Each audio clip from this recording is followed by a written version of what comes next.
الله وبركاته. الحمد لله نحمده ونستعينه ونستغفره ونؤمن به ونتوكل عليه ونعوذ بالله من شرور أنفسنا ومن سيئات أعمالنا. من يهده الله فلا مضل له ومن يضلله فلا هادي له.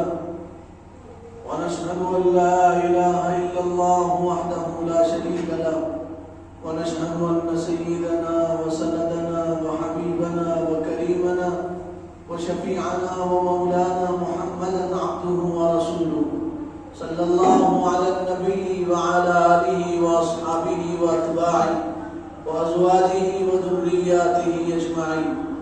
فأعوذ بالله من الشيطان الرجيم. بسم الله الرحمن الرحيم.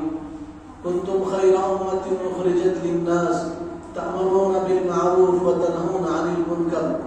وقال النبي صلى الله عليه وسلم لموقف ساعة في سبيل الله خير من قيام ليلة القدر عند الحجر الأسود أو كما قال عليه الصلاة والسلام. اللہ تعالیٰ نے جمعہ کی مبارک گھڑیوں میں اپنے پاک بارگاہ میں حاضری کی توفیق عطا فرمائی. دعا کیجیے اللہ تعالیٰ ہم سب کے حاضر ہونے کو، جمع ہونے کو، مل بیٹھنے کو، جڑنے کو، سننے سنانے کو قبول فرما لے. دعا کیجیے اللہ اسلام پہ زندہ رکھے، ایمانی محنتوں میں لگائے رکھے، اور دعا کیجیے اللہ ہم سب کو اپنی رضا خوشنودی والی موت عطا کرے. گزشتہ جمعہ یہ بات درس کی جا رہی تھی، سعودی حکومت نے تبلیغ پہ اور تبلیغ والوں پہ پابندی لگا دیا اور یہ کہا کہ تبلیغ والے اور کام کرنے والے یہ گمراہ ہیں اور قبر پرست ہیں، نعوذ باللہ، اور دہشت گرد ہیں. دنیا میں جتنا خیر وجود میں آیا وہ سب تبلیغ کی وجہ سے وجود میں آئی. دنیا میں جتنی اچھائی وجود میں آئی وہ سب تبلیغ کی وجہ سے وجود میں آئی. اللہ تعالیٰ نے اپنے حبیب سے کہا اے ہمارے نبی جو کچھ آپ پہ وحی نازل ہوئی آپ اس کو دوسروں تک پہنچا دو. حضور نے دوسروں تک پہنچایا. کائنات کے سب سے پہلے مبلغ رسول اللہ صلی اللہ علیہ وسلم. اگر حضور صحابہ تک نہ پہنچاتے اور صحابہ تابعین تک نہ پہنچاتے اور تابعین تابعین تک نہ پہنچاتے تو دین اسلام ہم تک نہیں پہنچتا تھا. پوری دنیا میں جتنی مسجدیں بنی وہ ذریعہ بنی تبلیغ کا.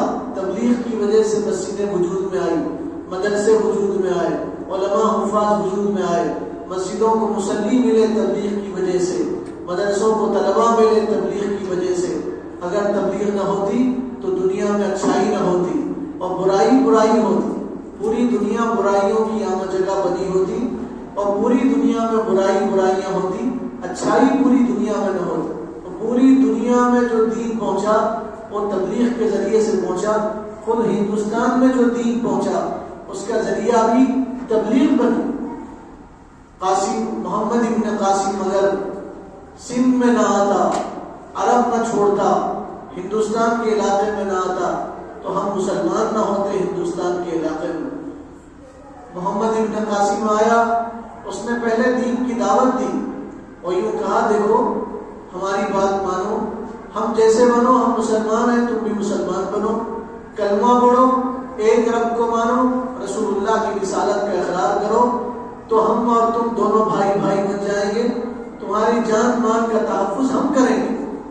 محمد ابن قاسم نے پہلے دین کی دعوت دیا، پھر یوں کہا ہماری بہنیں کچھ تمہارے قید میں ہیں اور جیل میں ہیں اور تم مسلم عورتوں پہ ظلم کر رہے ہو، ان کو آزاد کرو.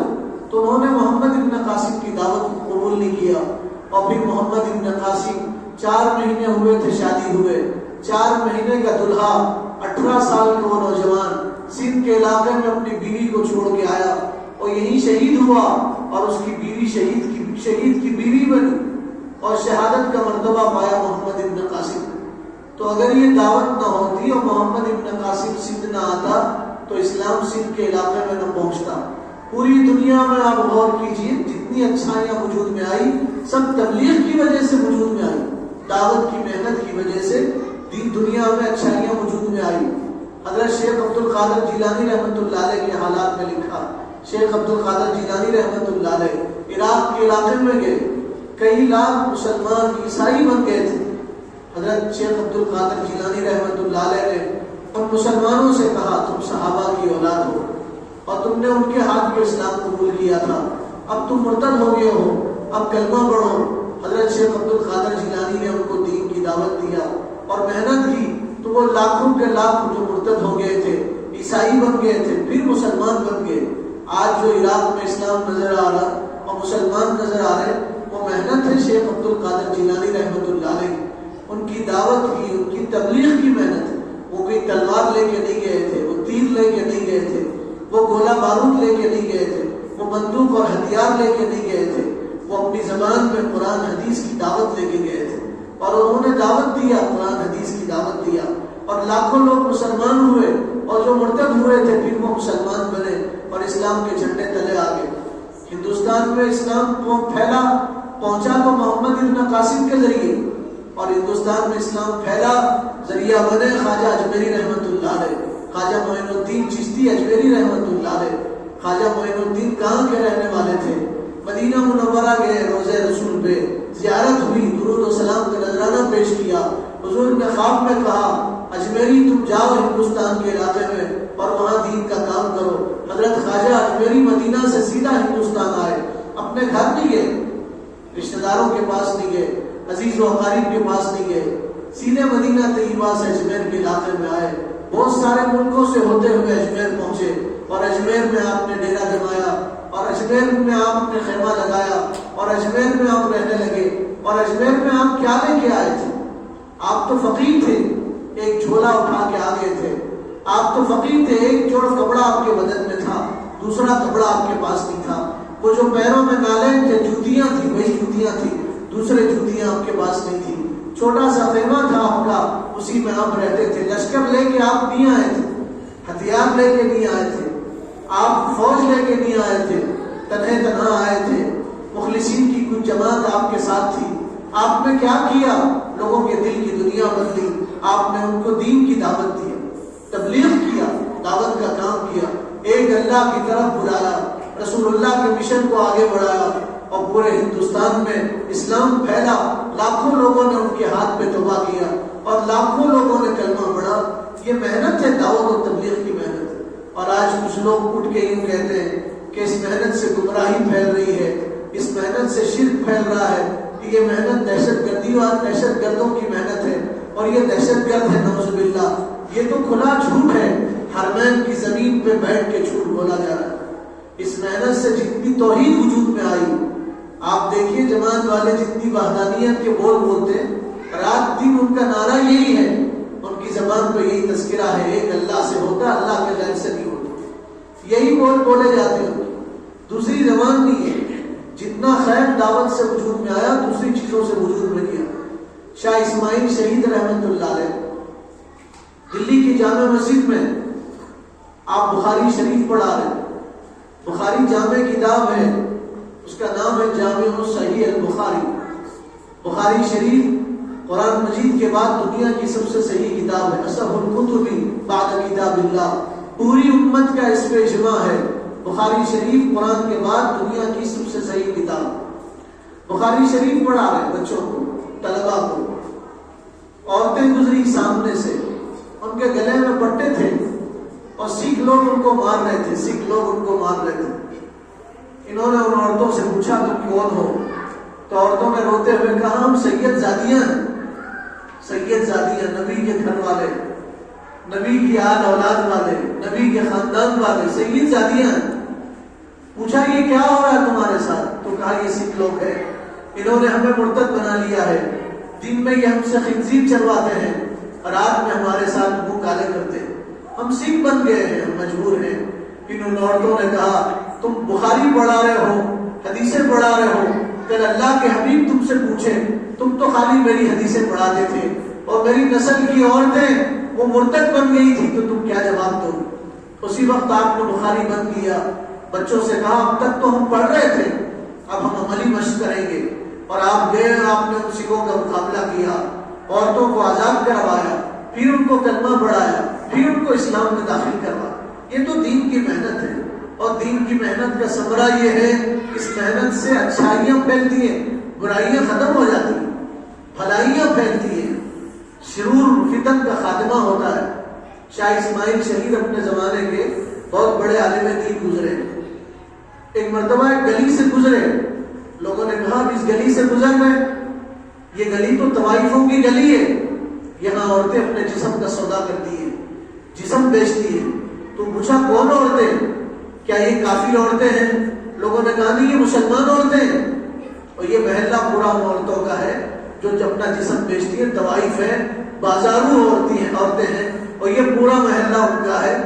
پوچھا ان کے ہیڈ کون ہے، بڑے کون ہیں؟ کہا موتی بیگم اس کا نام ہے، وہ بھی مسلمان ہے، اور وہ دھندا کرواتی ہے، اور جسم بیچتے ہیں لوگ رات میں، یا محفلیں سجتی ہیں، گانے بجانے کی محفلیں سجتی ہیں، ناچ ہوتا ہے یہاں، مجرا ہوتا ہے یہاں۔ حضرت شاہ اسماعیل شہید بے چین ہو گئے، آنکھوں میں آنسو آ گئے، کہنے لگی یہ عورتیں مسلمان ہیں، اپنا جسم بیچتی، یہ عورتیں مسلمان ہیں، اور یہ اتنا برا کام کرتی ہیں۔ کہاں یہ مسلمان عورتیں اپنے جسم کا سودا کرتی ہیں۔ رات ہوئی، آپ فقیر لباس میں گئے، دروازے پہ بجایا، دستک دیا، عورتوں نے کہا کون ہے؟ کہا فقیر آیا ہے، اللہ کے نام پہ کچھ دے دو۔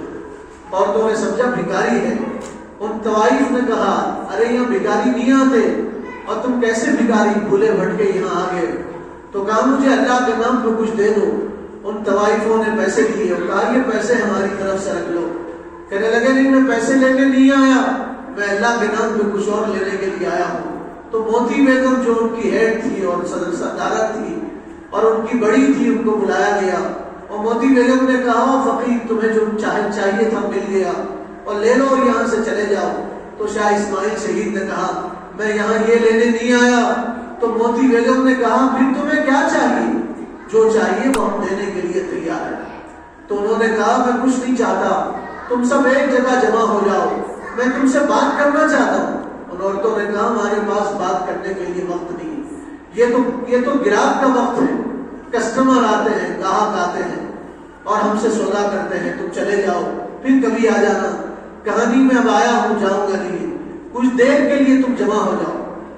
تاریخ ہندوستان میں لکھا ہے عورتیں جمع ہوگی، طوائف جمع ہوگی، ناچنے والی عورتیں، لوگوں کا دل لبھانے والی عورتیں جمع ہوئی۔ حضرت شاہ اسماعیل شہید نے سورہ 3 کی تلاوت کیا، سورہ 3 والتین والزیتون وطور سینین، سورہ 3 کی تلاوت کیا۔ آپ کی آواز میں سوز تھا، درد تھا۔ جب ان عورتوں نے تلاوت سنا تو عورتیں کی چیخیں نکل گئی۔ پھر آپ نے اس کی تفسیر کیا، اور تفسیر میں بتایا دیکھو انسان کو اللہ تعالیٰ نے سب سے اچھے ڈھانچے میں پیدا کیا۔ جانور اپنا جسم نہیں بیچتے، کتے بلیاں اپنا جسم نہیں بیچتے، جانور اپنے جسم کا سودا نہیں کرتے۔ تم کیسے انسان ہو؟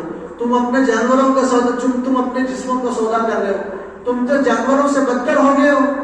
آپ نے نصیحت کیا، یوں کہا انسان کو اللہ نے سب سے اچھا بنایا، اور انسان اپنے برے کرموں کی وجہ سے اور برے کاموں کی وجہ سے سب سے ذلیل ہو جاتا ہے، اسفل سافلین میں چلا جاتا ہے۔ عورتوں نے نصیحت کو سنا تو رو پڑی، اور پوری طوائفوں نے توبہ کی، پوری طوائف عورتوں نے توبہ کیا۔ ان کے ہاتھ پہ انہوں نے پھر سے اسلام قبول کیا، اور اپنی زندگی میں وہ تائب ہوگی اور تہجد گزار ہوگی۔ تو یہ دعوت کا ثمرہ ہے اور دعوت کی محنت ہے، اس سے خیر وجود میں آتا، تبلیغ کی محنت سے خیر وجود